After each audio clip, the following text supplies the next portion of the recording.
Welcome back to Cause and Effect. I am your host, DDT, and today we sitting here with a special guest. He one of the hottest DJs in Milwaukee. He's a producer, engineer. He got a couple businesses. It's too many to name. It's too many hats on his head. I'm gonna have to let him speak it. Hey, y'all give it up for DJ 16.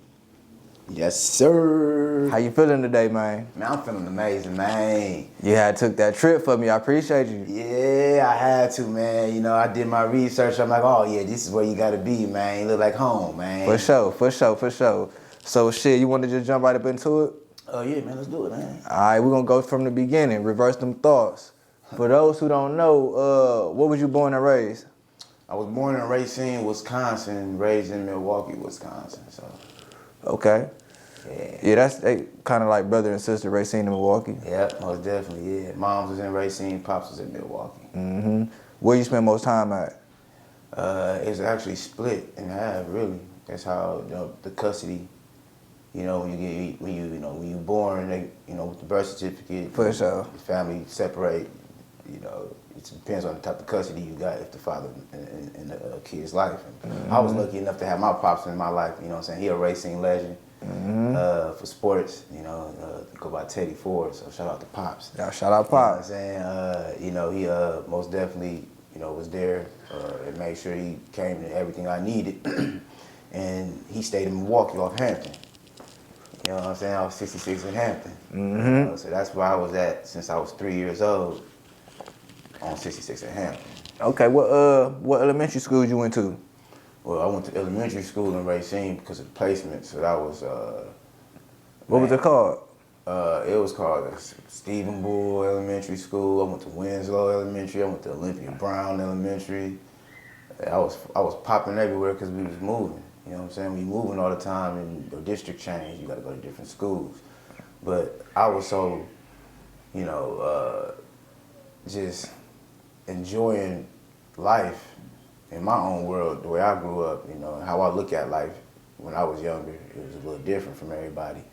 I was able to actually connect with in a different way with every individual because I was going from school to school. I got to get to know somebody to know what's going on in here. And it made it easy for me because I just wasn't afraid to open my mouth and talk. Okay. Yeah. So did you do any sports? Like a motherfucker, boy. So let's talk about it. Yeah, man, baller, man. You know what I'm saying? Basketball, football, track. All right, so out of basketball, football, and track, which one did you spend the most time grinding on? Like, which one you spent the most time putting in that work in? It was really basketball because football is more physical. So by me already having the physical strength and the skills, it depended on my position on how long I'm gonna be on the field. Where as to basketball, I'm short. Motherfuckers tall with athletic ability. Yeah. So I had to make sure my skills was above theirs. Yeah, above average. Yeah, in order to be able to hang. You know what I'm saying? I had the athletic ability. I could jump and I could, you know, I was dunking, you know, in high school. Not like no windmill or nothing, but like right. alive, I could put that boy in. Yeah, that's tough. Though. How tall was you? 5'7". You know oh yeah, that's tough. That's tough. I ran track and, you know, I was multi-sports, you know, so me being able to do that, that's why I had to do for basketball. And I wish I would have put more time in track because I was naturally fast and that would have built me up for both sports and to choosing because I had scholarships offers for both. You know what I'm saying? Yeah. Football really, football really, well, the basketball ones was cool, but the football scholarships is what I really had, you know, popping for me because that was my natural sport. You know, my pops, he was a football star here in Wisconsin, got records for rushing yards and touchdowns and track. And, you know, and before we get to your high school sport career, we're gonna creep up because we skipped past middle school. I'm gonna keep it in mind. All right, bet. But definitely for the creep up there. All so, right. What middle school did you go to? Yeah, so I went to Mitchell Middle School in Racine, Starbuck, and then during my 7th and 8th grade year, my seventh grade year, I ended up moving to Madison, Wisconsin for a little short period of time. And I went to Cherokee Middle School up there. And after that, I came back and was going to Starbuck before I ended up going to John Muir. Okay. And did you get into sports? Did you get into any sports at John Muir? No, I didn't really get into the sports. It was like two different lifestyles when it was me in Racine versus Milwaukee. What was the difference? Well, you know, I was more street in Milwaukee than in Racine. Racine, I was more sports orientated. And what year was this around this time? This is middle school year. You know, this is like in the 90s. Okay. Late 90s for me. You know, right around, you know, like 98, 99. Mm-hmm. That's where, you know, it was a little different because I was mature, very advanced. And I stay out of trouble. You know, and I was the one that kicked it with the older guys, and I see when they fuck up, I don't do what they did. Yeah. Yeah, you learn from their mistakes. Yeah, I learned from their mistakes. That's one of the best ways to learn. Yeah, you know, and then I made sure that I did what I had to do to keep up also. And that was the difference, that when I was coming back to Racine, I was a little bit ahead of everybody. So I moved different. So I was making sure that I didn't overuse my advantage, my leverage, and I actually use it to help. It's crazy that you actually noticed that you had the advantage. Like you noticed you had leverage, and you know you could use it for bad, but you just said you used it to help. A lot of kids don't even understand leverage. Even if they had it, they wouldn't even understand that they have it. Because like you said, you was a little more advanced. That's crazy. That's real, you know, and that came also because, like I said, I believe in God, you know, and like everyone don't have the same gifts. And that's something I had to realize too when I got older. But as a kid, it was just, I just seen it, you know, because I was, like I said, I was lucky to have my pops, and he would make sure that I got some Jordans on. You know what I'm saying? He made sure I might only shop every season change.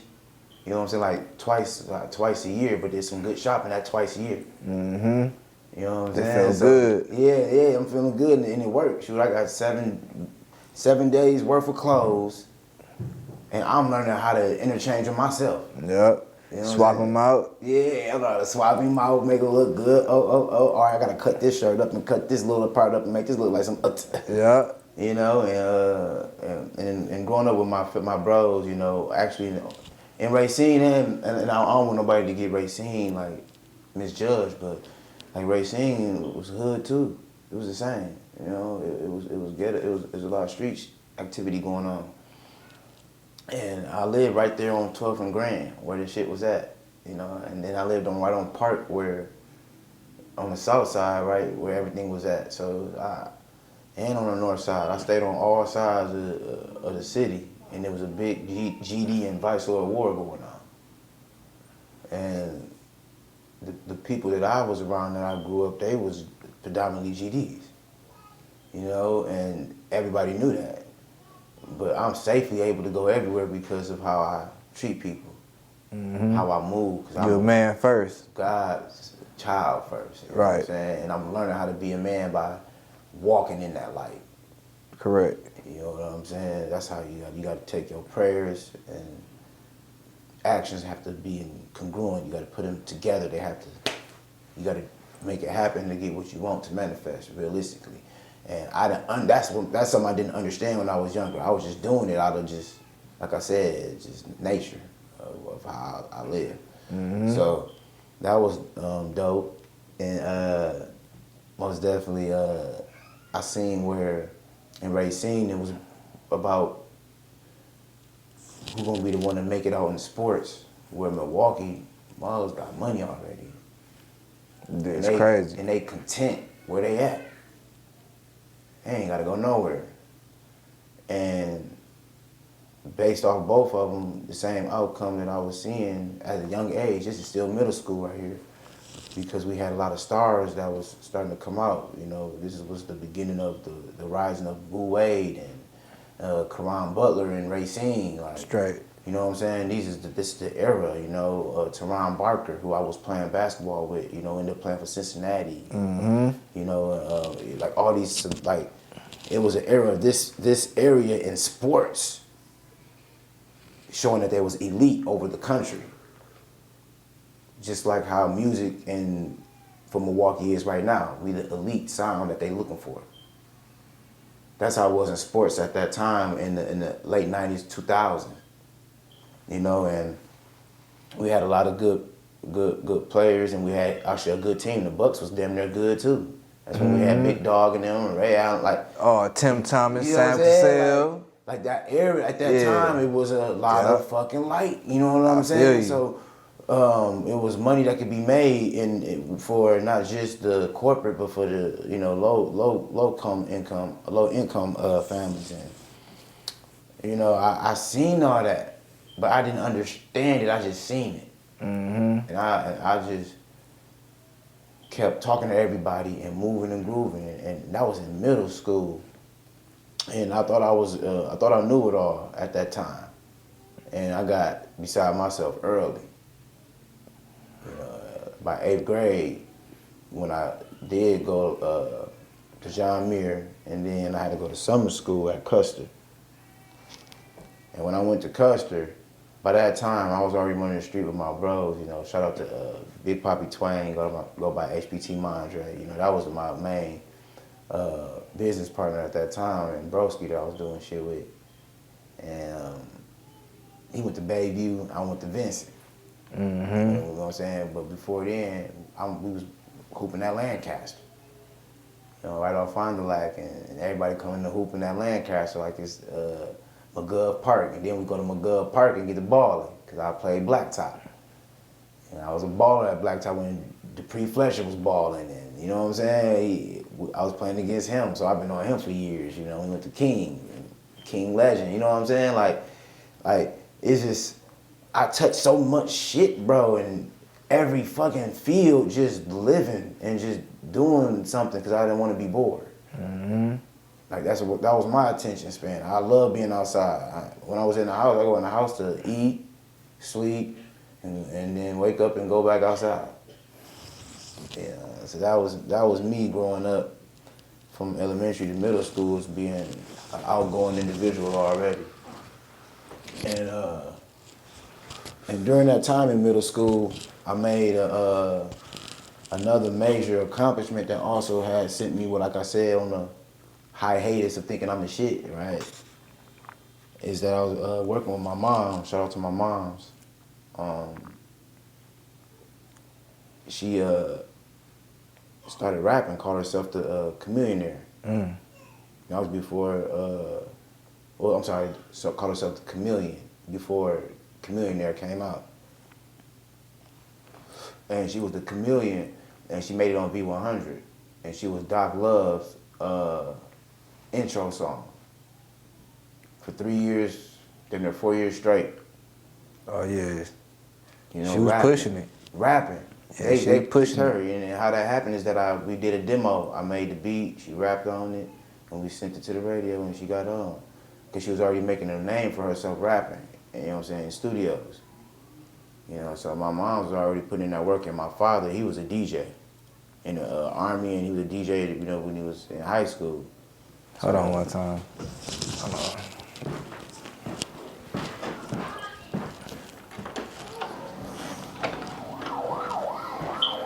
Hey, turn this down a little bit and close the door. Turn this down and close the door.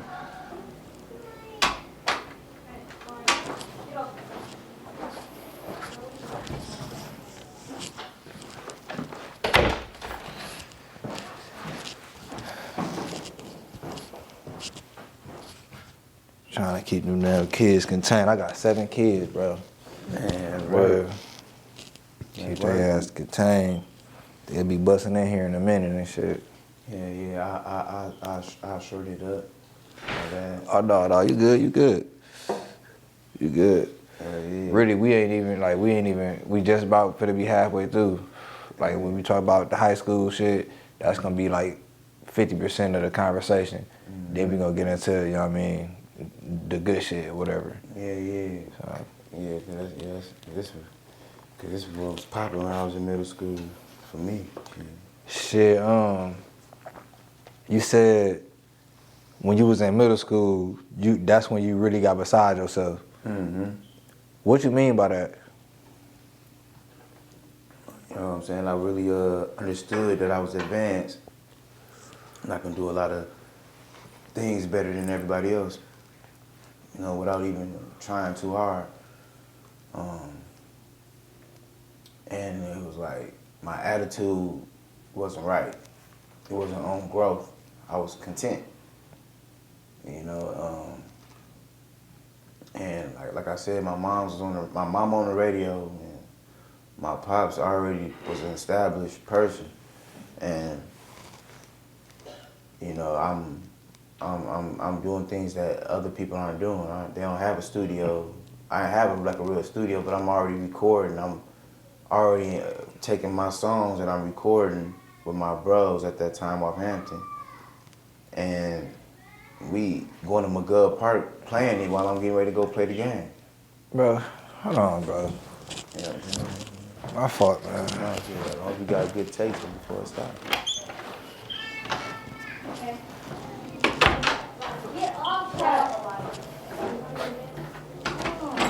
Dude, who the fuck was just that? Sorry.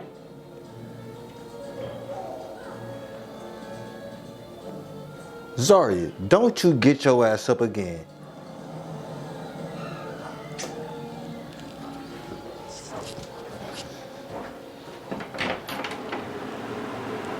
Hey, can you close that door?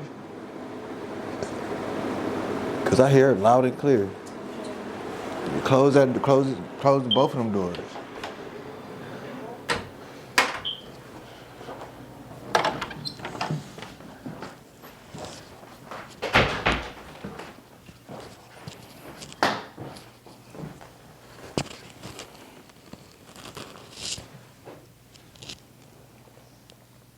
But yeah, I was, you know, feeling myself, you know, is when you just get to doing shit without permission. You know what I'm saying? It's like you don't stick to the process. You just get to do your own shit. You know what I'm saying? And that's what I was doing. I was already independent. I was an independent thinker. You know what I mean? I had a cell phone already. When cell phones was just popping, I already was going out to parties. I already had sex already. You know what I'm saying? So by the time I was 11, I already attempted to have sex already, and then by 12 I did. You know, so I was a youngster, and the female I messed with was older. You know, she was 14. She was 2 years older than me. You know what I'm saying? So. Wasn't no late blooming with you. You feel me? Shit. At the same 12? time, at 14, that's when they started going through the little phases. Yeah. You know, and you know, it brought me on par because how I maneuver and who I maneuver with, and it should continue that way as I grew. So I was always advanced, and I knew it, and I wasn't taking my skills and using them to my best ability. I was content to know I'm good. So what high school did you go to? My first high school I ended up going to was Milwaukee Vincent. Oh, Vincent. Yeah. The house? Was you still content when you got to high school, or did you learn to like try to grow yourself? When I went to Vincent is when I wanted to grow myself because I was going to school in Racine in my earlier years. So now I'm full-time in Milwaukee at high school. You know, so really when I got to go into John Muir, you know, it was a full-time, like, I'm there, I'm at John Muir, then Custer Summer School, then Milwaukee Vincent High School. And what really got me to go there because I had a choice between Milwaukee Vincent High School and Racine St. Catherine's. Like I said, I was doing sports when I'm staying with moms. So St. Cat's is a Division II, Vincent Division I.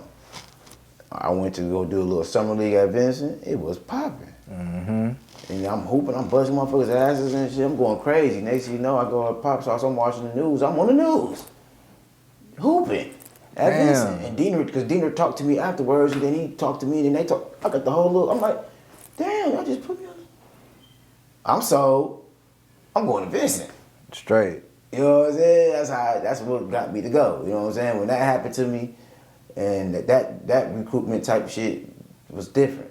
You know what I'm saying? St. Cat's gave me the whole package, and I actually stayed right across the street from them. And this is a St. Cat's. If you look up the history of Racine St. Cat's, they be like damn near like 6, 7, 8 titles. They damn near was winning back to back. Like they were going crazy, bro, in Division II. Like they got NBA players. They go crazy, and I could have walked to school every day.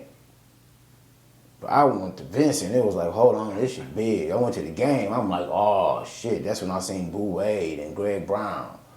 You know what I'm saying? And Carl Landry, who played with the Rockets with, Tracy McGrady and Al Ring and them. You know what I'm saying? Like, I'm playing with these niggas my freshman year, bro. Like, that shit it was crazy. me and Billy Mimis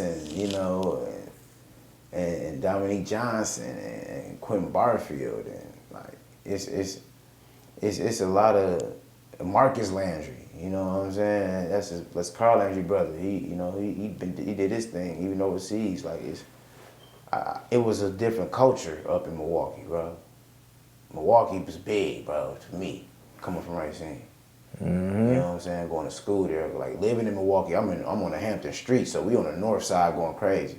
But when you play sports in Milwaukee, nigga, you represent for the city now, and you going to play against these other suburban schools that been playing with each other for 10, 12 years and shit. Yeah. We playing with each other for the first fucking time because we move so much. You feel me? And they couldn't beat us because we just cold. You feel me? That was dope being at Vincent, being at a powerhouse where it was stacked. It made me have to raise my competition and my level of eliteness.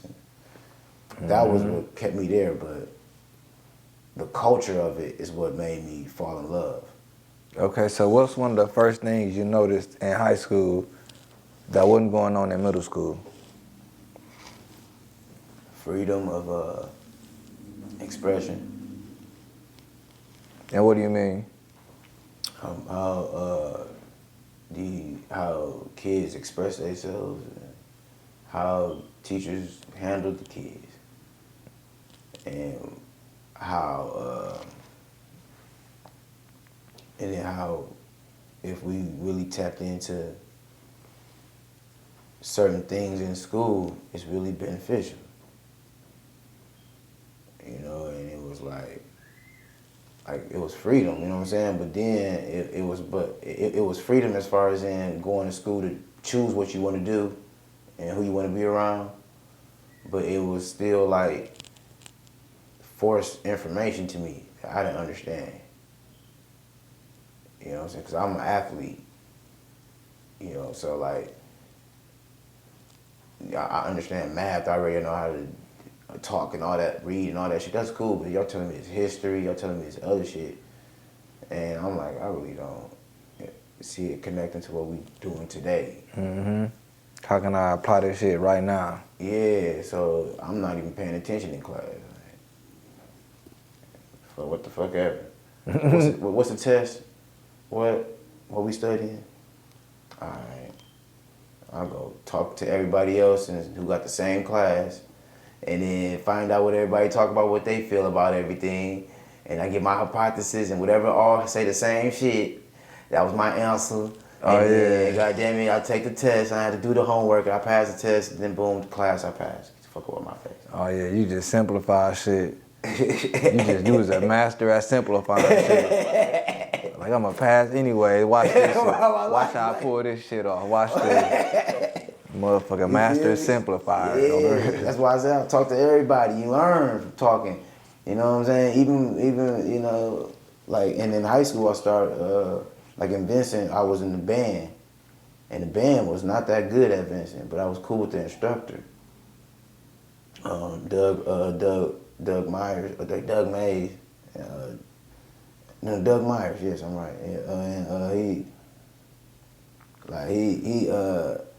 He put me on. You know what I'm saying? And like on how to be smooth with the shit. Like, but he was finna leave. That was his only year. My freshman year was his only year there as with the band, and he ended up going to Milwaukee High School of the Arts. Doug Symes. There you go, Doug Symes. That's the fucking name. I'm sorry, Doug Symes from Milwaukee Vincent Band, 2000, 2001. Shout out to Doug Symes. Yeah, he the plug. He the one that told the truth about the music industry in schools. You know what I'm saying? You know, he was dope. And like that's the guy who I was cool with. So after I get done playing football, I go play with the band and shit. You know what I'm saying? Like, What you said you played with the band. What instrument you said you played? the bass drum was where I started with the band. I really started playing the drums, the set drums in middle school. I know I probably skipped that, but middle school is where I started doing instrumental work. But when I got to high school, I just did the bass drums to be on some elective that I can do that's simple. And it was cool, man. It was a great experience, and the people I met was different. Music gave you a different type of demographic of individuals. You know, you got all the weird people, and now you get to understand why they weird. You know what I'm saying? You get to understand, you get the other people that's cool and popular, and I was the one that was cool and popular. And you got the beautiful woman that everybody wants. All right, so what we leave off at? You in high school, you still going hard with the sports. You at Vincent. Yeah, at Vincent, I was mingling with everybody. I was popular because I was good at sports, and I was already in music. You know, dealing with my moms in middle school. So, pop scene, I did that with my moms. He built me a studio. You know, and that's the power of having a father in your life. Because that's where we left off, is having fathers in life for the kids. You know, and being in tune with me at that time. He was just testing it out, but he really wanted me to play sports because that's his shit. You know what I'm saying? So, but I was like, music's something different. That was a different expression because the way I listened to music, I was listening to it to breaking the actual sound down. I was listening past the lyrics to the actual beat, to the mix, to little effects and like little shit you didn't hear before, like, and then you hear it. You know, so Using some Kanye West shit. yeah, you know, that's what I'm saying, that high intellectual shit. Yeah. You know, so that's what made me become a beat maker. You know, and I did that with my moms, and then it advanced in high school with my pops. So he did his thing. He most definitely did his thing, though. I ain't gonna lie, like that was dope for what he did with me and let me get the studio. Cause that's when me and my childhood friend Mondre started really making beats together. Oh, so Pops was a real turning point with you in music. He really was in the forefront, helped pushing that, or was he just a big supporter of it? It was my mom's, and he was a big he was a big support, and yeah, in the beginning he was, but it really was coming off of him experimenting because of the success I had with my moms. Because how I made the beat for my moms to get placed was not with none he had. It was with some other instrumentals and waiting for me to rig shit to make a beat and let her rap. So that's how she got on the radio. And he seen me do that. He like, well, hold on, this is my son. Let me, you know what I'm saying? So he advanced me more by giving me the equipment so I can practice on it, and repetition makes it perfect. Exactly. You know, so that's what. So what at that time, like, did you stop playing sports to focus on rapping or music making? No, man, I'm a genius, man. I was multitasking because I love sports. That's what kept me motivated. That was a social. Music was independently private. You know what I'm saying? That was to me. and knowing I do that. And sports was, because I was good at it. Everybody know who the fuck I am. You know that he, you know, he was a turning point and enhancing what I already had going on. My father was a very good enhancer in what I had, you know, and I was his specialty, you know, and you know, I'm thankful to have a father in my life at that time, you know, because that's a turning point for a teenager to, you know, find out who they are. Mm-hmm. And he was responsible. I was, like I said, I lived in a house versus being a bunch of kids with my mom. Multiple families, we constantly moving. He was consistent in that same house since I was 3 years old. So you seen the difference. So yeah, you was pretty much well balanced. Mm-hmm. Cause like some kids only see one half. Mm-hmm. You know what I'm saying? Maybe they see the better half, maybe they see the worst half, but they only see one half. So to be well balanced, it gave you, that's why I think you was more advanced, cause you seen two different worlds at one time. Exactly. And the kids that you was more advanced over, they only lived in that world. So they only understood over here. Mm-hmm. You knew about over here. They doing it way better than y'all over there. There's probably somewhere that's doing it better than them. Like, you already understood that point. Exactly. You know, and I played in football leagues and I played in all these basketball leagues that we had in middle school to high school. Like, I was a known name. And I seen that world where I have to do shit and I got whatever the fuck I want. And I seen where I'm living with my moms, it's like, we hustling. Mm-hmm. She showing me how to skate. And it's with the personality and being real. Keeping God first. I'm like, oh man, I ain't gotta do too much. So as I see some bullshit, get out the way. But don't be scared to take a chance. Mm-hmm. Exactly. But it was a lot of influences though, because of like what we all go through at the same time. My moms and my father wasn't married. You know, they were still both single and dating. Did they work together for you, like for some things? Well, everything. That's what made me balanced. Right. That's the whole beauty of it. That's what we as a people need to understand. When you know how to work a balance in a relationship with your significant other or your baby mama or the mother of your children, however you want to call it, it makes everything work out better because the government is in the mix of it. Right. And they're the ones that actually fuck it up. You know what I'm saying? Like, they're the ones that make they dictate it. And it's not supposed to be no dictation going on in our country. Nah. I agree. Yeah. So, DJ 16, how did you get this name? At 16 years old, while I was in Vincent and recording, everybody messing with Mondre, because Mondre was at Bayview. And there's a lot of artists like Jay Kane that was coming through, and he was connected with another artist with BMF. And I was working with Ray Rizzy, and you know, and I called her she was Tantrum then, but Jazzy Blanco, who is now, you know, she just ran for an alderman, Jasmine Taylor, and you know, working with you know, all these artists like Jay Billa and Drastic and Killer Bees and Hemp Squad. You know, Killer Bee, you know, the one of the number one battlers in the Midwest. Yeah, I ain't gonna lie. When I was in high school, battling was big as hell. Man, Killer Bee and them was off Hampton. You know what I'm saying?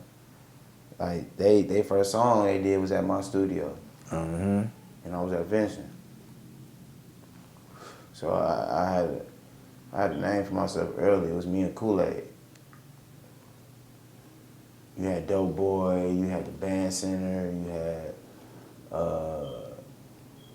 Man, off of, they was right there off of, they was right by Custard up over there. Don, I forgot the name, but you got Doc, what's my, Doc Holiday, you got. Doc Holiday? You had all them that was doing this shit, but I was the young guns. It was me and Kool-Aid. Hey, listen. So you used to have ciphers before school? Man. Like y'all used to like battle before school? Man, I wasn't a battler at that time. Like for me, well, but we did have battle. Like it was literally that shit going on. It was my boy Mook and Tay off of Hampton, and they was the battlers, and Killer B, and you know J Magic.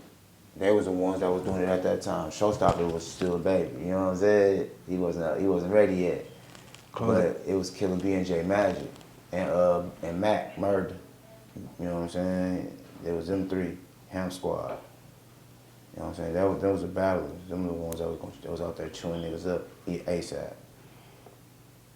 You know what I'm saying? And then when it came to in studio work, then you had Drastic off of Villa, who fuck with Hampton, and that's Jay Billa, little brother. You know, Jay Billa was one of the first artists to be in the Source magazine from Milwaukee. You know what I'm saying? He threw Ghost Town where all that shit was busting. Mm-hmm. You know, he worked with Playmaker and all them. You know, they all know what's up. They OGs of the game. For sure. And like, I was working with them because I was working on 66. They was off Villa, 68. So I'm on 66 and Hampton. So they coming through there recording. And, you know, we created a Hampville clip. Well, he did it really drastically. You know what I'm saying? And the family, we all just connected. And so like, this shit was real, bro. You know what I'm saying? That was all quick in the summer. And this all got connected with you and being DJ 16? Exactly, because when I was still doing all this, it was like, I'm helping guys record their songs. And while they're recording their songs, I'm doing the breakdown. I'm making organic beats, all by me. So you recording live with me, I'm giving you the best 16 breakdown that you can get. And then when I got to making songs at 16, it was like my shit was low-key a hotter song than people. They had good bars and shit, but it wasn't a hot song. I was making hotter songs, so I felt like I had the hottest 16s. You know, and then at that time, I just called myself 16. The DJ wasn't there yet. It was just 16, you know what I'm saying? I was Lil Keith first, you know what I'm saying? Lil Keith on the beat, you know, making beats, you know, and like that. That's how I got in and recording, engineering everybody. Then 16 when I came in as an artist. So you basically took over a side of town when it come to schools. Mm-hmm. Everybody know you for that music. Yeah, north side. And for hooping. Yeah, north side. Yeah. North side Milwaukee. Hell yeah, I feel that. I feel that part. You know what I'm saying? That's how it was, you know. This nigga said north side Milwaukee. Hell yeah. Yeah, for real, because I already had Racine. I had Racine in middle school. You know what I'm saying? So I already conquered Racine because my father. So that was a cheat code. Mm-hmm. You know, so that's why I don't really try to flex, you know, too hard at Racine. I respect Racine. Racine a whole different culture. You know what I'm saying? But I have a whole different value down there than Milwaukee. Milwaukee, I had to put more work in. Hey, and I just want to say shout out to Pops, because I see you keep throwing them in a mix. Yeah, because I want people to understand how important fatherhood is in your life to take you to the next level, to help you get out of jam and make you who you are, bro. Yeah. Hell yeah. All right, so we creeping up. Did you go to prom? Mm-hmm. Oh shit. I know you got a story for me. Yeah, prom, man. My first time going to prom is when I ended up transferring from Vincent to the arts. You know, I went to. You didn't go to prom at Vincent? I went to prom at Vincent. I'm lying. I went to prom at Vincent. That was my sophomore year. Sophomore year, because I was varsity football, junior varsity basketball at Vincent. And yeah, prom was different, you know, because like I said, I was not only in sports at that time at Vincent, I was in all activities, like the acting classes and all the after school activities. Like I was the one that would go, like how I treated my day off of how I was living, because my pops was working. And I'm away from family now in Milwaukee. You know, I ain't got no other family in Milwaukee like that. You know what I'm saying? All my rest of my family in Racine. So most of my day I'm at school now, finding activities to be a part of and excel in to go through my day. And through that process, you know, I saw I wasn't getting no taller. And I didn't fuck with the weight room. And I was already naturally talented. Like I said, I still was smelling myself on the athletic side. I didn't, because I was still busting niggas' asses. It was easy. And I love music. So I ended up transferring to Milwaukee High School of Arts. And that's when the shit switched up. And I started seeing a different side of the world. Because they live different, they move different, the school different. And that's when I was able to start traveling. More than just basketball. So you was traveling with bands? Yeah, you know, we ended up going to New York. That's when I ended up being on, my first time being on MTV. You know, that was when they used to have the little, what's the dude's name? The little white dude, Carson Daly and shit. I was on there. And they used to have a section where you dance and shit. I'm over there doing dancing. Milwaukee like a motherfucker. I'm hitting the flow like a motherfucker and shit. I'm going crazy in that boy, you know what I'm saying? I wasn't going crazy, you know what I'm saying? They put me on everything, you know what I'm saying? Like, and my boy Jacob Kennebrew, he was battling outside of the motherfucker, you know what I'm saying, getting recorded and shit. Like, we came out there glazing because we had a jazz band, and one of the top jazz bands in the country. You know? Oh yeah, y'all got to it. Yeah, got to it, man. It was lit. So, did you finish high school? Hell yeah, man. Almost didn't because I was feeling myself. What was your grade point average? 2.23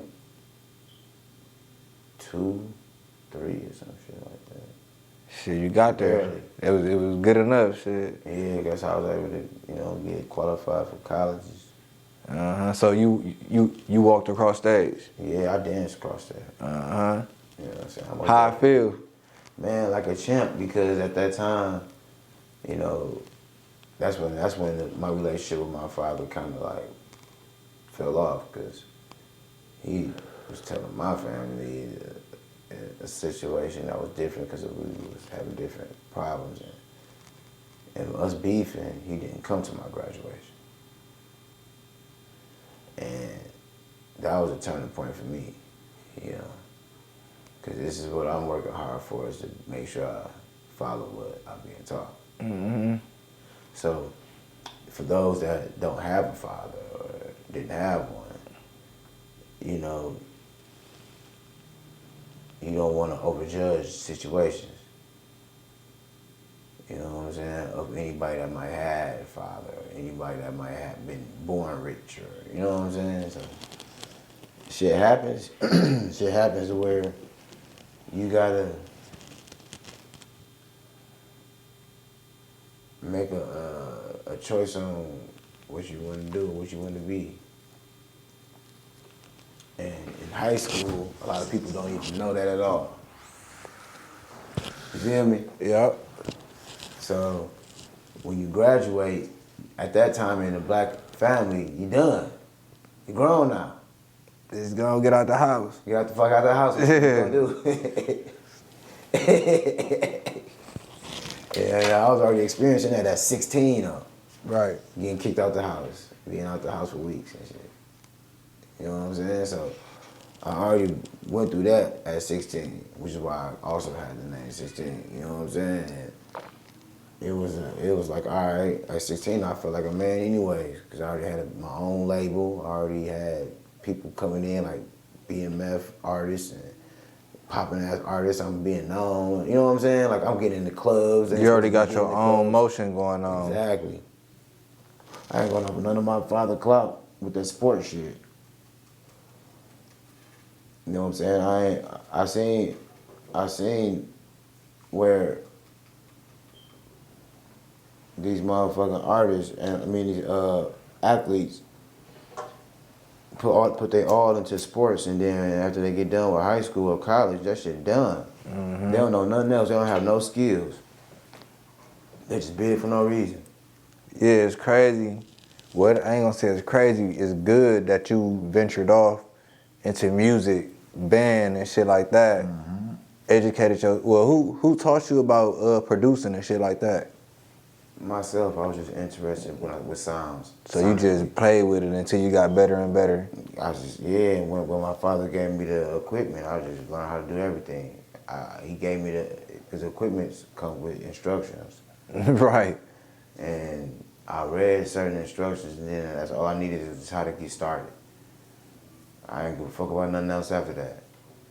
And that's when I just started making my own shit, and then started recording other people, learning by recording. I was recording for free. That's what put me on. Everybody else was charging. I was getting it for free for practice. Right. Yeah. And that's what I knew. It was like, all right, I ain't gonna just leave this alone. I'm gonna keep doing sports because I love sports. I'm competitive. It's in me. It's my father. You know what I'm saying? But this music is something that's personal. It's personal. It's something I could vent. Especially when I started rapping at 16, really rapping my own shit instead of just giving everybody else my bars and teaching them how to put a 16 together as an executive producer and making a beat and mixing it. And, you know what I'm saying? Charging them for that. You know what I mean? I'm at middle school. And I'm the rapper in high school. But I wasn't the best rapper at that time. It was my bros. And I didn't care because I was making all the beats. So it was like a family event, you know what I'm saying? Hampton was popping.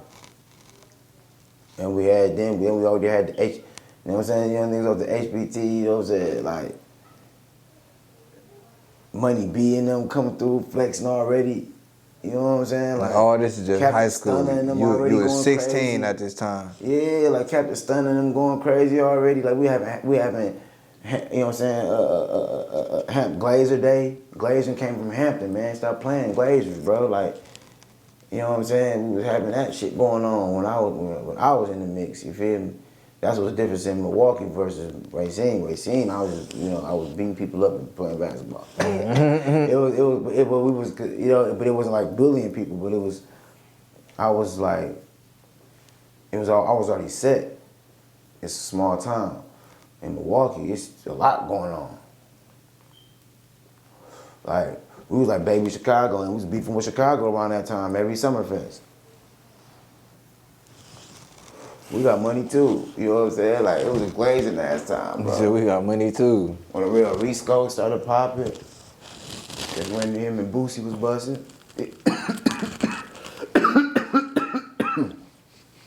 First time I saw Boosie was in Dope Boy Studio, and it was through Drastic, and you know.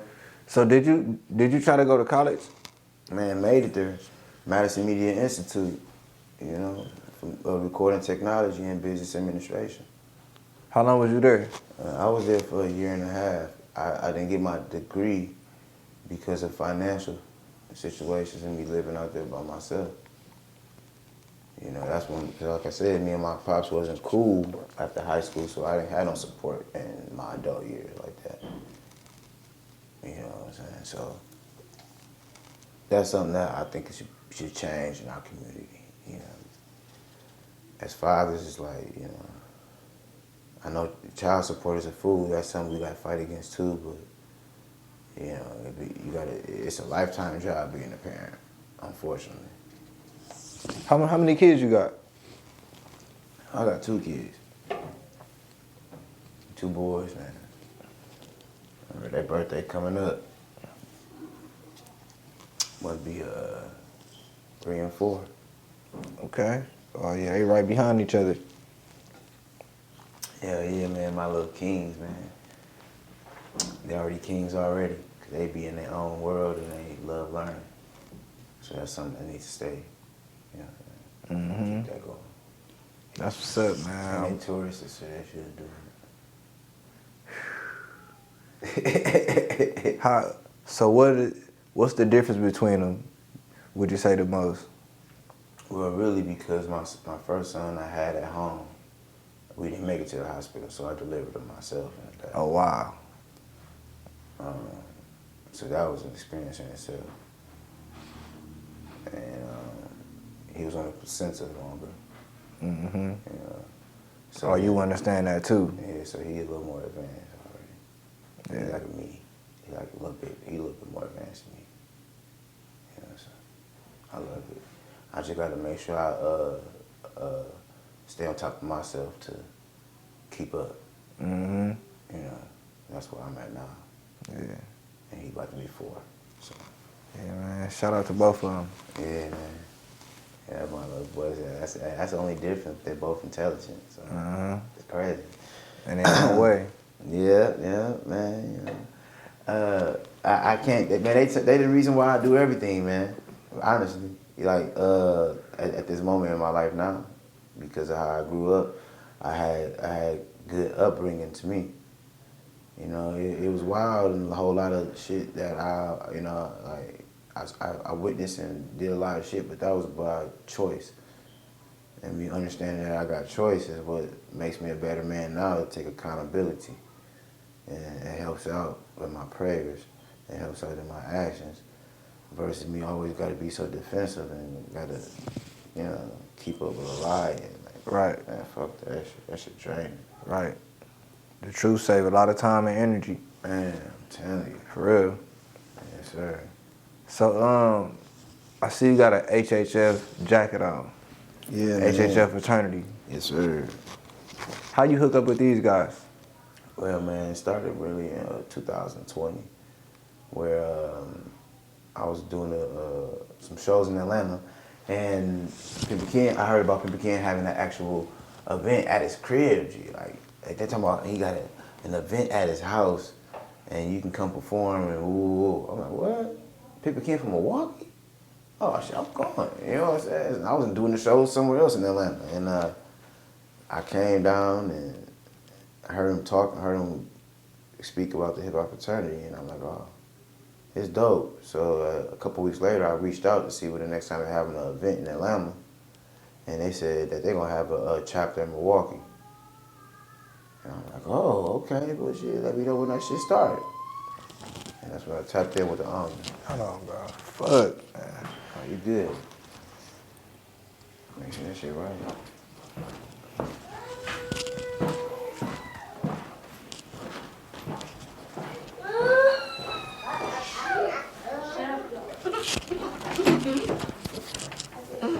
You stay back here. Just stay back here and keep them quiet. Stay back here. And close this door. And you don't get loud either.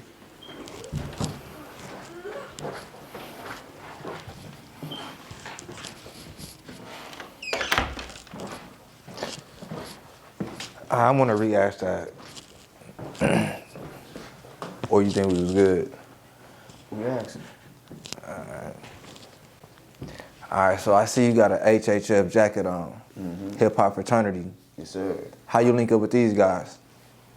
Man, in Atlanta, going to the first event that Pimpin' Ken had at his actual basement, you know what I'm saying, of his condo, his you know what I'm saying, nice ass house. And we went up over there and it was a nice amount of people, and I liked the vibe. I like what he was talking about, giving his plugs to us for free. You know what I'm saying? Just by working together with each other. And talking about stopping the violence. And I'm like, oh, I fuck with that. And when they talked about a chapter coming to Milwaukee, I was the first one to know because I was reaching out to come back to Atlanta. And went to the first meeting in Milwaukee, and it was up from there. So what's your position? Well, it started off me being an artist coming in and showing my seasoned attributes as far as in knowing how to perform, knowing how to network, knowing how to promote. You know what I'm saying? As an individual, I stood out. So it was a position of being offered to me to be, you know, the president or the COO of HHF Milwaukee. And I took the position and started promoting it and got us in festivals and connected with no studios and it was a whole different vibe. I seen everybody coming through. That's when you got the QDs coming in, and you know, business partners like Band Up Clutch and coming in. It was all coming through. You know, when I actually was the first one to have a band. Had them performing with a band at no studios. You know what I'm saying? I hosted the Equinox Fest, HHF. You know, we was a part of it. Like big organizations down in the PAPS. Shout out to my boy Mark. You know what I'm saying? Like, you know, I changed the narrative of just little bars and clubs. You know, and that's what we're doing now with my new president that I work with, Miss Mocha Harris. Okay. President of HHF Milwaukee. She is actually the owner of the holiday 414 Day that's coming up. You know what I'm saying? So y'all gotta be ready for 414 Day. That's a holiday in the state owned by a black woman. You know what I'm saying? That's powers in itself right there. You know, and that's the president of HHF Milwaukee. You know, so it's a corporation of helping and showing and changing the narrative on what hip hop is. Because hip hop changed my life, as you can hear it. Me being in the music, me hearing them sounds and dissecting them songs made me curious on how to make a sound, to start making beats. It made me curious to make my own songs. It made me curious to be independent and selling my mixtapes in high school at Blacktop, pulling up.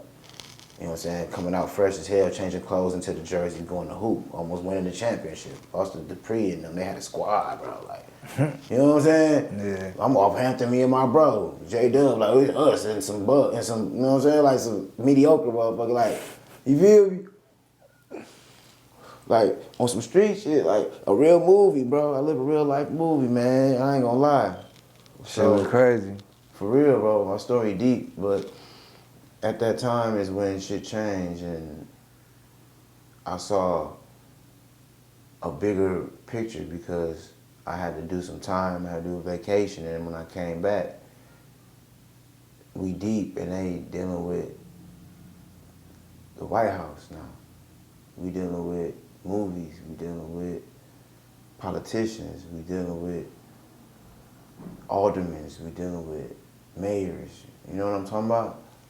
Like, we have holidays now, you know what I'm saying? Like, this is real. This is not no scam, you know? I don't want nobody to think anything different. Like, this ain't no scam of what you think. This is the real shit, like, it's here.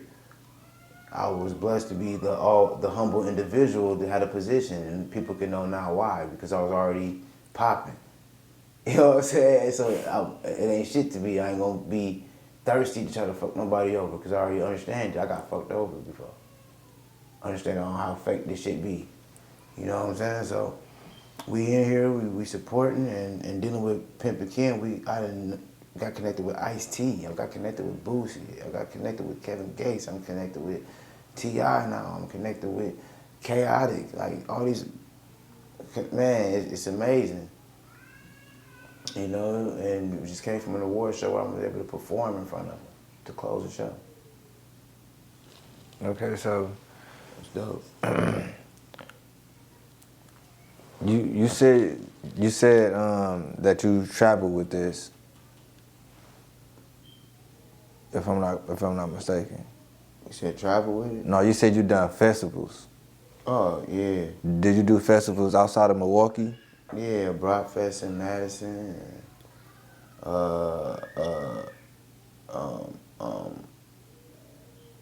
In Rockford, I did festivals in Rockford. I did festivals in Madison. Festivals in Chicago. I did festivals in Atlanta. In A3C.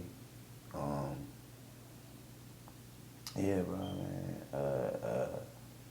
Also, what we going on in March down there in Austin, Texas, South by Southwest. Oh yeah, that's a nice one. Yeah, I popped there. Me and my boy Chill. Shout out to Chill, you know what I'm saying? He with Hype Magazine, and he has Come Clean Empire and Maverick Global Distribution. So I'm an A&R for from having global distribution, and I've been a part of every type of circuit connection he got, including Rap Block Midwest. You know, so I run Trust the Process Wisconsin for Rap Block Midwest. That's major. You know, I had that before HHF. Okay. Mm-hmm. Damn. So like it's I've been working, bro. I had a deal with Universal and Bungalow 2013 when I was in college. That's when I got out. That's what made me leave school too. Cause I'm like, man, I ain't finna be paying for this shit. I already know that the shit they trying to teach me. I already know. I'm just trying to get the certificates for it. You know what I'm saying? And at that time, I gotta live off my income. I ain't getting no help because I ain't got no kids, so I'm making too much money in my job, so everything expensive. You know what I'm saying? $300 a week on food. You know what I'm saying? That's damn near $1,100 almost, $1,200 with taxes. Like I'm going crazy, you know what I'm saying? I gotta travel and like it's going, like life is crazy. In Madison, Wisconsin, so all this shit blowing up by me doing shows out there and doing those festivals and doing every event, being in a magazine, 608 magazine, and being in a movie there with 608 TV. And I'm in movies out there. You know what I'm saying? Like I'm blowing up. You know what I'm saying? Catching Waka Flocka and them out there, Twister, and all these motherfucking celebrities coming to Madison, the white folks there with the money. At that time, Milwaukee didn't have a good studio that know how to mix. We didn't have a good, real, like, perfect engineer yet. We had Big Hank, he was good, you know what I'm saying? It was like, but it didn't get to like this younger generation that know how to mix. They know what the fuck to do. Mm-hmm. You know what I'm saying? But our generation, it was decent. So in Madison, it was like, these was professional engineers, motherfuckers that worked on Usher's record that I was working with. I did a song with Kid Shine, worked with DJ Payne 1 for my first mixtape, you know, and he got the songs with Ludacris and Jadakiss, and you know what I'm saying? Mm-hmm. Did my release party at Whitewater with Kid Shine there. Like, that's my first mixtape, bro. That's crazy. You know, then traveling to New York and doing all that shit. So I had that shit, I already had motion before HHF, so HHF was just perfect for me. So I know HHF just had the award show that just passed a day or two ago. Mm-hmm. How it turned out? I wish I was able to make that motherfucker. Yeah, man, the video showed that mug was going crazy, you know what I'm saying? Like, everybody who was there, who was supposed to be there was there, you know. There's awards that was won, you know, T.I. won his award, and, you know, and, man, it was busting. I ain't gonna lie, I was just watching everything going on, all the awards, like, Eastside Boys was going crazy, Lil Jon and Eastside Boys was there going crazy, and Mike Fresh was in the building, had that shit going crazy, all the females in there twerking, there's a lot of ladies in there, I don't know if you can see on the videos, like, you know, the promotion is there, you can go on Pimp and Ken page and you can see everything that's going on at hiphopfraternity.com. But yeah, man, it's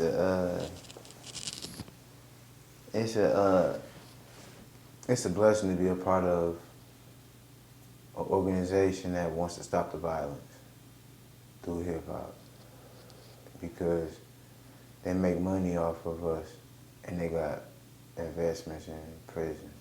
So it's like, you know, they'll use whatever they can to indict you to make money. So, you know, I want all my artists out there to make sure y'all watch what the hell y'all doing now, because it ain't too much freedom that we're gonna be having with this social media. You know, but it's fun though, I ain't gonna lie. I be going crazy. I like the dance challenges. Mm-hmm. That shit be going crazy. I be trying to do dance challenges too. You know what I'm saying? I always could dance since high school too. You know what I'm saying? So it's a situation when you're able to have all the elements of hip hop be incorporated with a movement, and there's no age limit. And we have a website, you know, and it's black owned, and the connections is there. You just got to come to the meetings. You come to the meetings, it's for the public, it's for everybody to come. No color, you know what I'm saying, with no race. Do you gotta pay for a ticket or something? Man, it's free. So you just gotta pop up. It's all on you. It's free to entry, free parking. You're an artist, you get one song to perform for free. Like, it ain't no open mic, you know what I'm saying? Like, it's just an opportunity that you get bi-weekly. You know, we got one here in Milwaukee, we got one in Madison. You know, so one coming up on 21st. And if somebody wanna be a part of it, who do they reach out to? Go to thehiphopfraternity.com and make you a profile. You're a part of it. That easy. It's that easy, bro. You know what I'm saying? And you get to navigate the site and see who's doing what, who's the CEOs, who you need to get in contact with. You know what I'm saying?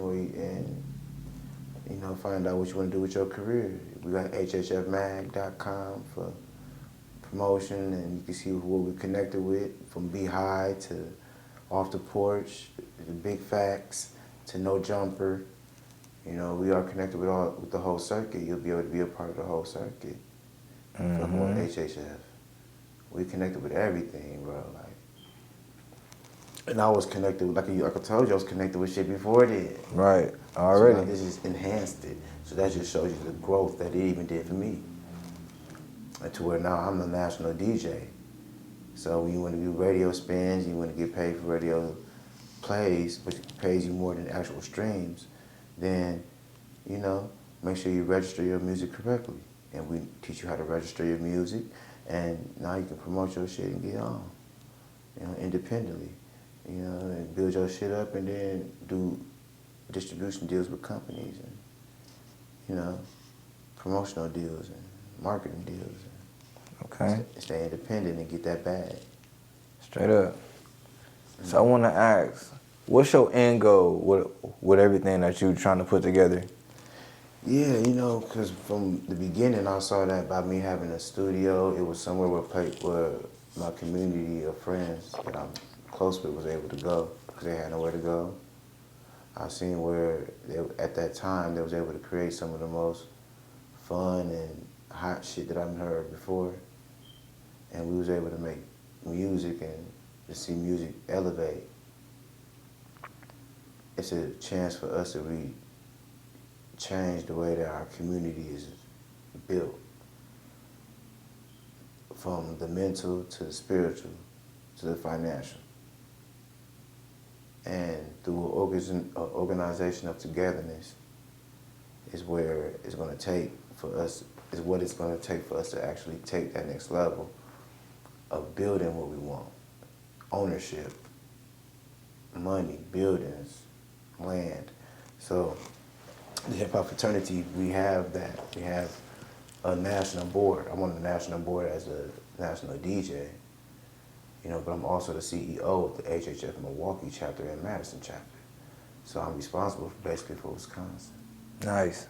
You know what I'm saying? So it's a pleasure for me to be able to teach and give game and give opportunity. Like, this platform is beautiful. You know what I'm saying? I advise every artist to come here and communicate, you know, something different. You know, you wanna reach a different level of people to understand where you come from. I think this is a good platform. And knowing how to work that together is what's gonna take us to the next level in a relationship, because that's what the game is about, relationships. I appreciate that, bro. You know, so y'all gotta make sure y'all network, and that's what our HHF events is about, teaching you how to network. Not just coming to perform your song. It's not no open mic. You're gonna get this game, you're gonna register your music, you're gonna come perform, you're gonna get your shit recorded, you get put on the page and promoted, to where artists like JP, who was on you can check my page, where I go into his performance, recording him, put it on my page, and DJs picked it up, like DJ O. Shout out to DJ O from V100. He put this song on a record, and that was his song "Move," the song before Bad Bitty. Okay. A lot of people didn't know that. You know what I'm talking about? You know what I'm saying? Like, and then shout out to New Me, and that's what I went to her event when I first seen them. You know, coming to support her and her events like that when they got coming up. You know, I'm a supporter. That's what we do, HHF. You know, we hit up with the hip hop fraternity, bro. Like, come on, man. Don't it make sense? Make all the sense in the world. They better get with it. Right. You know what I'm saying? I'm here to help. I ain't here to compete. That's what I'm competing for. I need y'all. Y'all need us. You know what I'm saying? We got the game and y'all got the juice and we got the juice. Like, come on now. Let's protect each other. Because again, the world about to change. Currency about to change and we know it. So come get this sauce. You know what I'm saying? And if you got that hot shit, fuck around and get you the best deal you can get. We also have a literary program through Simon & Schuster through our book deals with, you know, like we got with Boosie Off the Tracks, where we turned his story in the book into an actual documentary and movie that's actually on Tubi right now. You can go search it. You know what I'm saying? The making of the autobiography of a celebrity with Boosie Off the Tracks. Right? The making of an autobiography of a, you know, like the making of the book, making of how teaching you. You feel me? Like this, come on, man, y'all better stop playing with Ken Ivy. You better start playing with our CEO, you know what I'm saying? Ken Ivy, Pimpin' Ken, from Milwaukee, well, born in Chicago, but from Milwaukee, holding it down. You know what I'm saying? Like, he in Atlanta, putting it down, and now he international with it, you know, and we got HHF Africa. Damn. You know what I mean? Like, Yeah. it's for real. Yeah. We do. Yeah. And we got Haiti too. Scratch far. So like, you know, this is a real system to understand that we are not against what society wants. You know what I'm saying? As far as in being afraid of dictation once we realize what we are and what we have. They're afraid of this thing called liberty.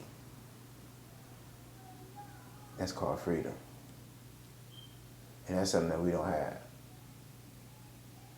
So they think once we understand that we really do have a lot more freedom than what we know because we understand the laws, we understand legislators, and legalese, all these different, you know what I'm saying, English and Latin shit, and put it together, then they're like, oh man, that's dangerous.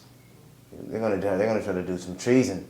They're not gonna want to follow what we're trying to tell them, the process. Right. You know what I'm saying? No, it's not on that, bro.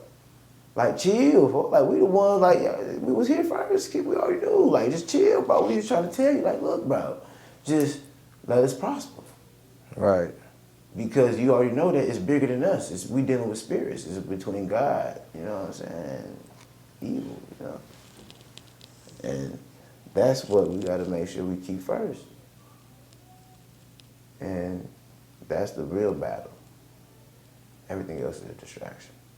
You know, so, you know, make sure that understanding this hip-hop fraternity is about you knowing where you want to go. Because you don't have to follow even what I just said. You don't even have to follow every method. It's the simple fact that we're going to give you the access to information for you to make the best choice for yourself, because life is about choices, you know. Exactly.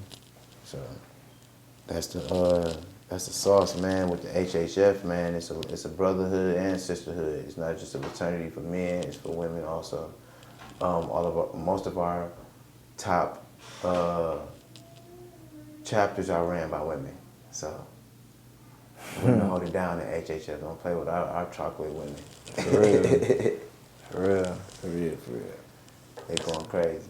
So what can the public expect from you coming this summer? Like, you got anything coming up? Actually, not bad, man. Yeah, this summer, well, I got some shows coming up in Madison, April 19th. We have another HHF event April 21st in Madison at Copeland Madison. Shout out to Copeland Madison. And my boy Dale, he been working with who's the guy that made the song Mr. Rocket Man? Oh man, one of the biggest writers of all time. We got him on deck. He HHF now, you know. So it's like I got the tour coming, also with Drama G from Rap A Lot Midwest and Country Black. I'm gonna be DJing that also. What's the name of the tour? It's a Drama G tour. You gotta look up Drama G. You know, Rap A Lot Midwest. You know, I don't really got that. I can't remember the name off the top of my head. Don't even worry about it. I cut that question out. We got that going on. We just got done finished we'll be a part of the Rick Ross movie that we wrapping up. We just finished up Ice-T's. You know, that's gonna be coming out too. A movie? Yeah, like we just did with Boosie, because we do the book deals with Simon and Schuster, you know. And we doing this. Did you do the sounds in the movie? Basically, really, it's my experience, like I did with Rick Ross, as far as when I was locked up. I read one of his books, and it matched me perfectly. You know what I'm saying? 21 Steps. You know what I'm saying? It was like, and like it's all these, like the way that he moved, and the only way that he was able to get out of his situation was by reading and finding a way to read. And he didn't even know how to read. Like, I was in a situation. And when you said Rick Ross, you mean the real Rick Ross, not the rapper? No, Freeway Rick Ross, man. Shout out to Freeway Rick Ross, man. Okay. You know, and be able to sit there and read that book and feel it, and to get out and have at the Felons reform ball, I got an award because I came out doing business and helping the community with my nonprofit, the 16 Foundation. Well, it's called 16 Foundation, it's the nonprofit. And you know, I worked with the Boys and Girls Club before, and you know, and did some work with the children. I got awarded for coming out doing the music. Like, I'm doing this shit as soon as I got out of jail, like, not playing. And then at my award ceremony, it was Pimpin' Ken there, my CEO, and he didn't even know I was getting awarded. It was my president of HHF, James C.B. Gray. He didn't know I was getting awarded. And it was a Freeway Ricky Ross there. It didn't even know I was getting rewarded. Straight up. Yeah. And I had, also, and shout out to Hollywood Entertainment. Mm-hmm. You know, she was there for that, you know, and she was a good, she was the reason that I really had the award, you know, like, of people knowing who I was. She tapped them in when they did their research. They was like, oh yeah, most definitely. What award was it? Basically, like I just told, like I said, like basically the reform of getting out of a situation and not being what they say you are. Just changing your whole narrative. Yeah, it was something that I was already doing, but it was really changing the narrative of what the accusation was for me. Right. My shit different. Hell yeah, good shit though, bro. Yeah, and I love Hell yeah. it, man. That was dope. So to be a part of that, that's gonna be my testimony. We recorded there while he was there, and you know, and that's gonna be like in the documentary. So Nice. you know, that's the way of being in the movies that you can do with HHF. And then also, if you got a song, you can submit it to me, and you know, you get your song played like Boosie and on Tubi. You know, you type in Boosie and Tubi, you know, in the movie come on, that's gonna be 1 million plays. You already know. That's 1 million plays on your song. Automatically, you register. Get that money. Like, it's HHF, man. Like, come get sync licensing. You know what I'm saying? Like, we really do this shit for real, man. It's like, it's time to level up. Let's do it together. Yep, I agree. Yeah. I couldn't agree more. Most definitely, man. So where can the people find you as far as your social medias? In case anybody want to book you or something like that. Yeah, man. Google DJ16, DJ SIXTEEN, and it's gonna be a picture of me. You know what I'm saying? And all my social media, if you want to check out anything, and songs, and Instagram, and YouTubes, and you want to book me, it's easy to get me on Instagram. DM or email or contact Pimper Ken directly. And you can book me through Pimper Ken. All right, so is there anything else that we haven't touched on that you want to speak about? No, man, I think we did a good job, man. I think, no, really, I want to give a big shout out to all the artists out there from, Munch Lauren, he rock with HHF, he doing this thing right now, and he just dropped the lab, and Big Franks to, all the artists that's out there popping right now, man. Y'all all working. Maya P, J.R. Scales in the management, and the Playmaker doing good work. Like, man, it's just lovely because I grew up and we all stayed independent and stayed true. And now we helping direct the artists where they need to be. And we all family. We all, brothers. And I support everybody, As the CEO of the Milwaukee chapter, I support everything that's going on. And we're going to build. We're going to consistently build together. You know what I'm saying? And anything y'all need from me, y'all hit me up. You know what I'm saying? I'm on a call. For sure. And shout out to Too Real, too. He HHF, too, man. Real, shout out to Too Real, man. He a real nigga. Check that out, boss. He a real nigga, man. Well, there you have it. That is another episode of Cause and Effect. I am your host, DDT, and this is DJ16. And that was a wrap. We'll catch y'all on the next one. Yes, sir. I appreciate you, bro. Yeah, man. I appreciate you, man. For real, for real. Already. Hell yeah, man. Get out of here, man. Hey, shout out to DDTV33. It's your homeboy, DJ16. Hey, I'm locked in. Y'all need to be locked in. I'm talking about that right now. Like, tap in, subscribe right now.